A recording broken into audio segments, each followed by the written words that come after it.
How to set up Ubisoft two-factor authentication.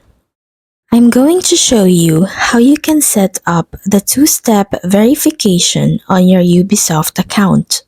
The purpose of this is to add an extra layer of security to protect your account.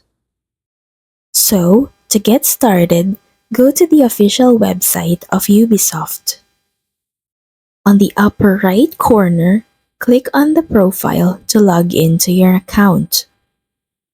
Type in your email address and your password, and then click Log In. And then, click on your profile to access your Ubisoft account. Go to Account Management, and then choose Security. Scroll down to two-step verification, and then click Activate. And from here, you will be asked where you prefer to authenticate your account. So there are two options. It's either via email or through an authenticator app, which is your mobile phone.